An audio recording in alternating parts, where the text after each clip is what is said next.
This video is going to walk you through taking care of your to-do items in Branching Minds. To get started, you're going to get logged in, and once logged in, you're going to come up here to the top left-hand corner and hit the icon with looks like the paper and the checkbox. You might have a number associated at the top of that, which just tells you your number of to-do items. So here you'll see a list of all of your to-do items. This list can be filtered down if needed by clicking the filter icon and either choosing your group, a specific student, a topic area, any of the to-do types, or specific progress monitors or interventions that are needed. So I've got my list here. My first students, these are looking at their reading goals. So I've got Jamie and the progress. Here, if it's needed, you can review their progress by clicking the link. It'll take you to the information that's there for the student. So you would see graphs as such to determining their progress. So from there I can go back to my list, and I have got a couple choices here. So I can hit the drop down, and based off this goal, I can say where they met it early, they've met, not met but improving, or not met and not improving. Those are some choices that you can make. You can also leave a note as well. It looks like the student already has a note because you can tell that because the icon is blue. The same would take place for Carlos, same idea. So if we're looking at progress monitoring down below, so this progress monitoring for Krista, we would just put a score in here. And so we say a 53, it's automatically going to save it. So when I hit that check mark, it's going to take care of that. It's going to say it's completed for that student. So for Cannon, we'll see he has a reading progress monitoring as well. So for that day, I know that he scored a 45. It's saved and I'm ready to hit OK. Same with Mason. I would put his scores in as well. You might see you have some students that maybe you have no longer access to. This might be because you are assigned to them as a group and that group no longer exists. If you still have data that needs to be put in for the student, even though you no longer have access, you can request access and it'll go to their current teacher. So scrolling down, some other examples you might see. So here in the math program,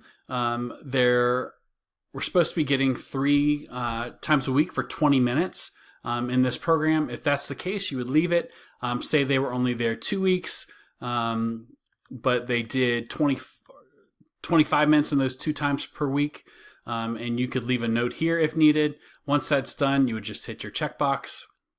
For Jamie, say for example, they weren't there, so they were absent this time. So they would say, they would mark Jamie's absent, and that's complete. So that way we can keep track of maybe who is not here. For the SEL or behavior strategy, you can add a note saying whatever might have been, maybe some examples of what happened. If it's just something that, yes, that occurred, you can just hit the checkbox and mark that as completed. So same for these interventions. You have the same options here. Maybe, for example, you were absent that day and couldn't do it, or school was closed because of the snow and ice we had. All those can be switched. You can also switch to session entry. And so maybe here they were only there for 10 minutes, 25. Maybe they weren't there at all on Wednesday, not all on Thursday, and did 35 minutes on Friday. You would just hit the checkbox and mark that as done. An example here would be a behavior measure. You might need to write, if it's measured by a score, maybe you're doing it for every day of the week. For this, for Jaslyn, the behavior was arrived to school on time.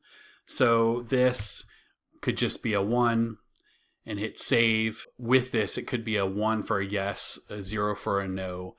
It can be set up in different ways. Once we were done with that, if we put them in for each day, we would just hit the checkbox. You'll notice for most of these, for the interventions, which you see this icon here, it would just be documenting the time that, yes, they were given these interventions these many times per week and this many minutes per session. I do briefly want to show you how to filter your to-dos by group. It'll help make things a little bit quicker as you're going through. Once you're on your to-do page on the top left, you can go to the filters, and then here under group, you could go and just choose whatever group you're looking at and hit apply.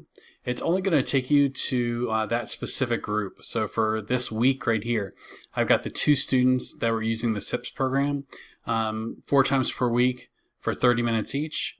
If that's correct, all you have to do is hit mark as done, and it makes both complete.